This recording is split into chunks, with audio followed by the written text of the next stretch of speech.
दोस्तों mean absolute error क्या होता है क्लास 11 फिजिक्स में? देखो, मीन एब्सोल्यूट एरर का मतलब होता है ये हमेशा पॉजिटिव रहेगी। तो जब आप एब्सोल्यूट एरर निकालते हैं तो उसका मीन वैल्यू निकालना होता है। इसमें आपको क्या करना होता है, जो भी एरर निकल कर आ रही है आपके एब्सोल्यूट एरर में, उसका मोड ले लेना होता है। तो जो भी नेगेटिव होगी वो भी पॉजिटिव हो जाएगी, और जो पॉजिटिव हो तो पॉजिटिव ही रहेगी। तो जितनी भी टर्म्स आपने कैलकुलेट की हैं, x1 x2 x3 x4 xn तक, सबको क्या करना है, मोड में डालकर ऐड कर दो, और डिवाइड बाय जितनी बार आपने किया है उस नंबर से डिवाइड कर दो। तो मान लीजिए आपने 5 बार निकाला है, तो पांचों वैल्यू को लिखेंगे आप, एरर्स को, चाहे पॉजिटिव हो चाहे नेगेटिव, सबको डालते जाना है। फाइनली वैल्यू पॉजिटिव हो जाएगी क्योंकि मोड लिया हमने, और डिवाइड बाय 5 कर देंगे। रिलेटिव एरर क्या होता है? रिलेटिव एरर या फ्रैक्शनल एरर में क्या करते हैं, जो भी हम लोगों का मीन एब्सोल्यूट एरर आता है उसको हम लोग अपना एक्स यानी कि मीन वैल्यू से डिवाइड कर देते हैं, तो हमारा फ्रैक्शनल एरर आ जाता है। परसेंटेज निकालने के लिए इसी फ्रैक्शनल एरर को हम लोग 100 से मल्टीप्लाई कर देंगे तो परसेंटेज एरर आ जाएगा। अब एग्जांपल समझ लेते हैं।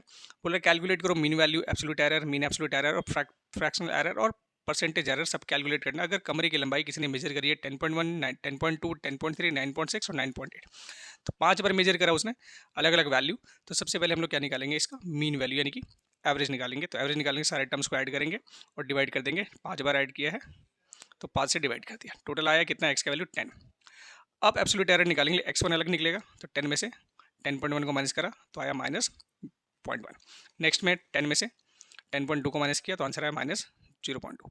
नेक्स्ट x3 को माइनस किया, वो आया 10.3। फिर 9.6 से तो आया 0.4। अब देखो यहाँ पर प्लस में भी आ सकता है, माइनस भी आ सकता है, और यहाँ पर x5 आ गया मेरा 0.2। अब मीन एब्सोल्यूट एरर निकालने के लिए क्या करना था, मोड कर देना था, सब वैल्यू पॉजिटिव हो जाएगी। तो ये भी माइनस में है, ये भी माइनस में है, ये माइनस में, दोनों प्लस में है, सब वैल्यू प्लस होगी। और टोटल करने पे कितना आ रहा है, टोटल आ रहा है 1.2। डिवाइड करना है किससे, नंबर से, कितनी बार आपने लिखा है, तो 5 से डिवाइड किया तो आंसर कितना है 0.24।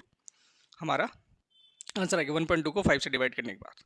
ठीक है, और ये आंसर याद रखना है कि आंसर जो हम लोग को देना है वो सिग्निफिकेंट फिगर लीस्ट में देना है। ठीक है, यहाँ पे सारे के सारे डिजिट देख रहे हैं, पॉइंट के बाद एक ही डिजिट है, तो आंसर हमारा 0.2 रखेंगे, क्योंकि नीचे जो 4 है वो 4 मेरा डिलीट हो जाएगा, क्योंकि अगर 5 से कम होती वैल्यू तो डिलीट हो जाती है।